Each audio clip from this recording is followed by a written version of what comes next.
Hello and welcome to my October 2022 bullet journal setup. It's been a pretty hectic month and I haven't had much time to film, so this month's plan with me is a little late to the party, but I hope you enjoy it nevertheless.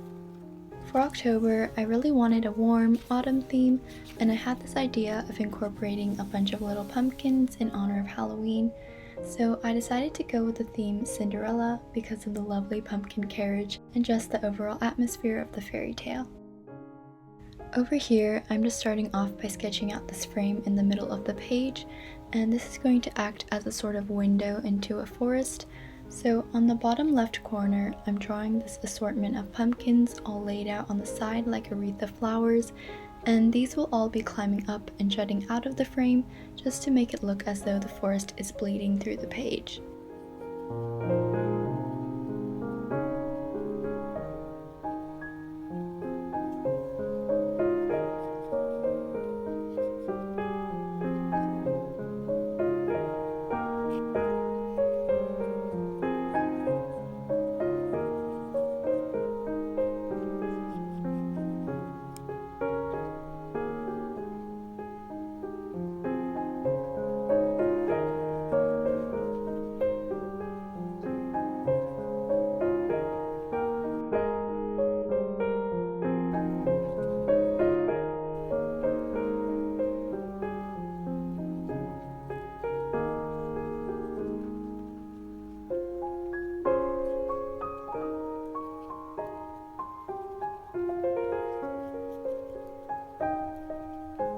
After finishing all of the twisting vines and stems, I'm just going to start coloring everything in.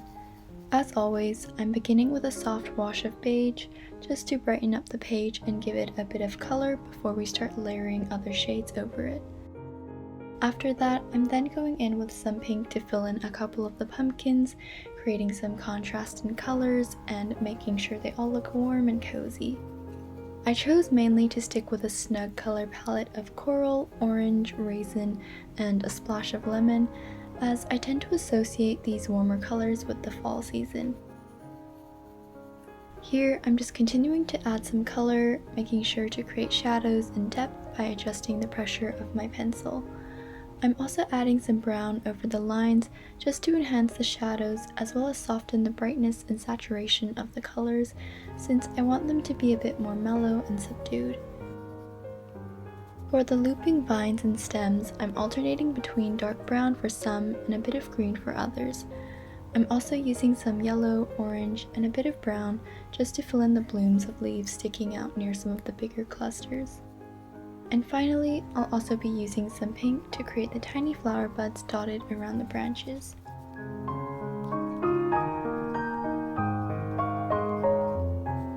Now that the first page of this pumpkin forest frame is all done, I'm just going to cut out all of the white space inside so that I can work on the page below.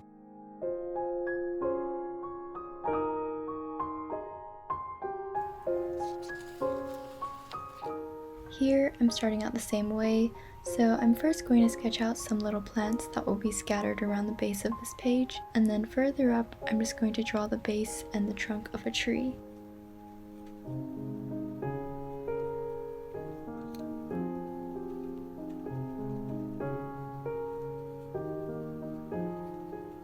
This tree will basically be the majority of the second cutout, and it's going to be reaching up across the page to play around with the final composition once everything is all layered over one another.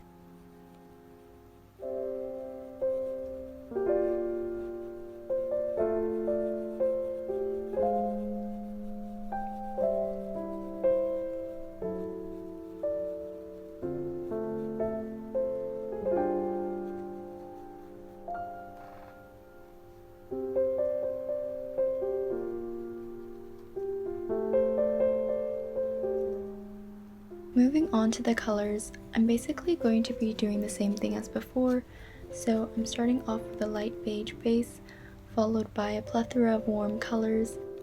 I actually really enjoyed creating this month's cover page. It was fairly simple as the frame itself is just a rectangle, but since I was in a bit of a time crunch, I thought it turned out pretty well, and I'm a big fan of all of the colors. I think the scene really reminds me of a sort of picturesque autumn holiday, almost resembling Thanksgiving or some other fairy tale story.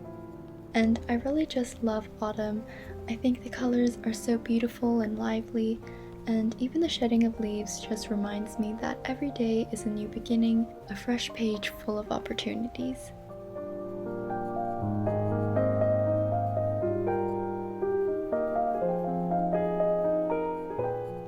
Anyway, here I'm just continuing to fill in all of the flowers and foliage, as well as the tree itself. This was probably my favorite part because it's just so relaxing, and I love shading things in and watching it all come to life.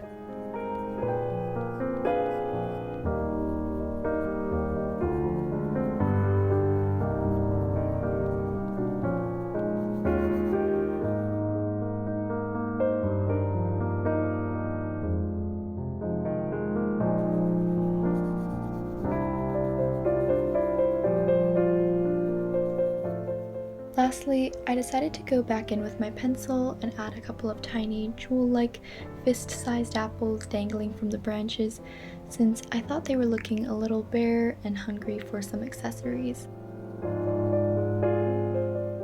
Now that this page is done, I'll also be cutting out the center part to make room for the third and final page below. On this page, I'm beginning by sketching out another tree on the opposite side of the frame. This one is going to be a bit smaller and it starts higher up on the page. Once that's done, I'm going to go in with a myriad of colors and start filling in the page.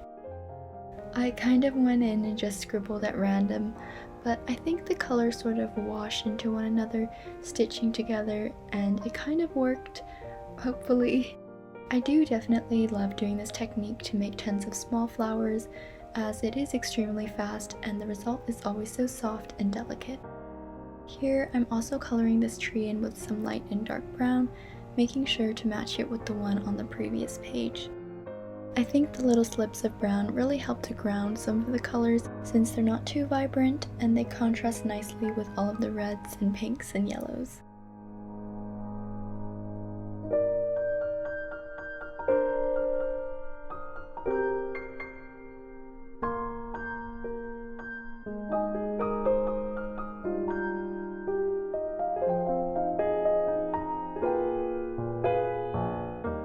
Anyway, now I've just flipped back to the first page so that we can see everything placed on top of each other, and I'm just going back in and filling some of the empty spaces with a bit more color. Finally, now that the cover page is done, I'm just going to work on my quote page. So over here, I'm just writing October 2022 in the center of the page, and then underneath that, I'm writing the quote, "No matter how your heart is grieving, if you keep on believing, the dream that you wish will come true," from Cinderella.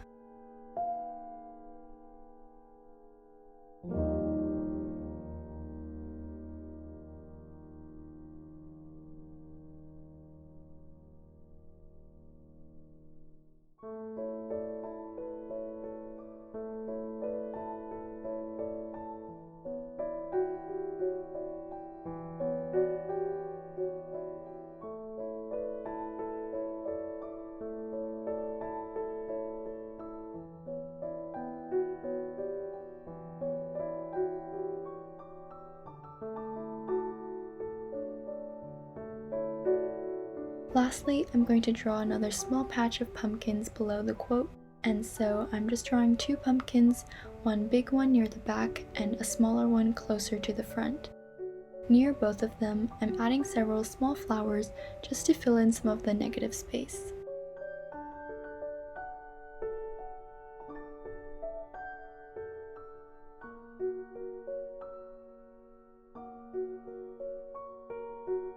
For the color palette, I really wanted it to complement the pumpkin forest on the right page with all of its warm blooms and small foliage, so I went in with some light pink, orange, and a few shades of plum and light purple. I made sure to go over each of the pumpkins and flowers several times just to really enhance the depth of the colors so that they look a bit more realistic.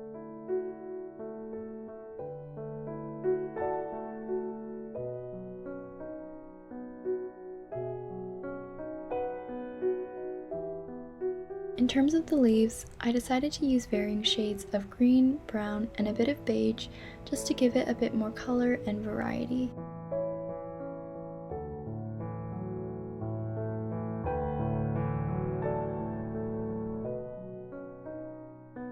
Now that we are finally done with the cover page, let's move on to my October calendar spread.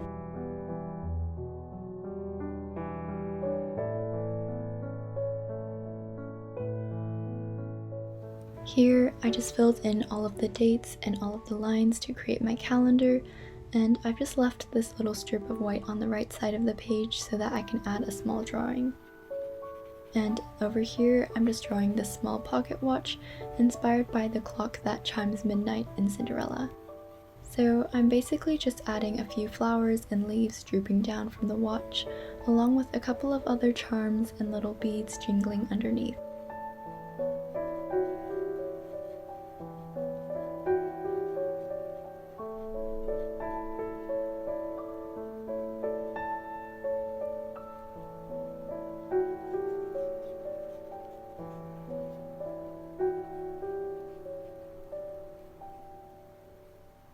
And of course, we have to fill in the face of the watch with the time and the hour and the minute hand. And after getting the clock and all of the flowers outlined, I'm just going to start off with a light beige base, and then I'm going to go in with some light pink for the main flowers. As always, I like to start off with fainter layers and then go over them with increasing pressure to add all of the shadows. I'm now coloring the leaves with some light green, and I wanted this illustration to be a bit more on the pastel side, so I chose this softer, brighter green, and I decided to layer it with some brown and emerald just to add some depth and create a sense of realism. I think this overlap of colors really gives it a soft, muted appearance, and it plays around well with the light.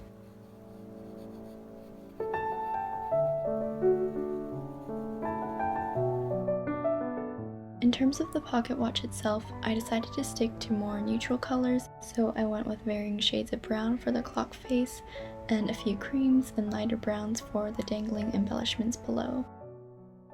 To add more contrast, I later went over some of the other charms with a bit of orange, just to give it a pop of color.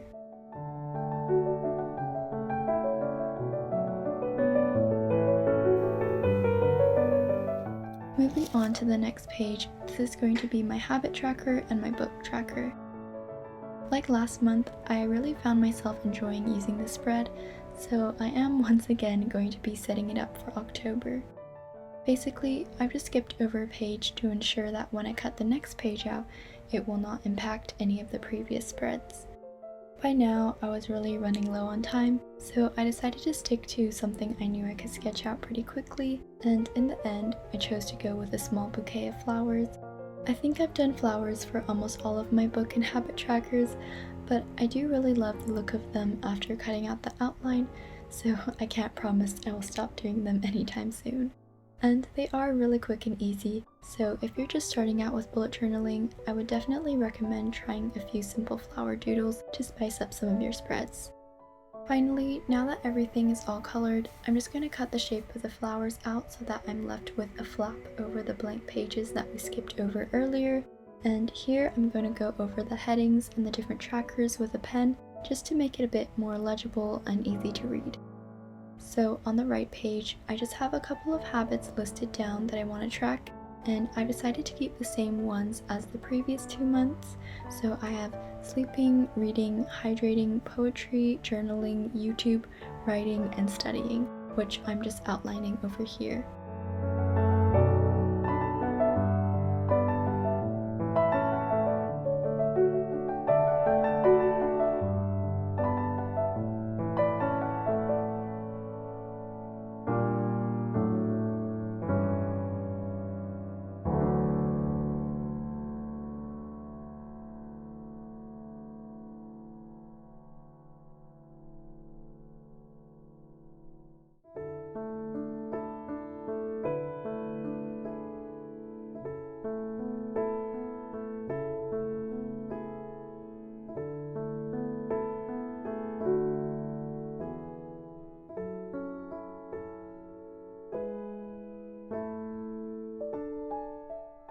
On the left side, I have my book tracker, and I basically just made 4 columns in the middle of the page, one for the title of the book, another for the author, third for the date, and my last one for the rating.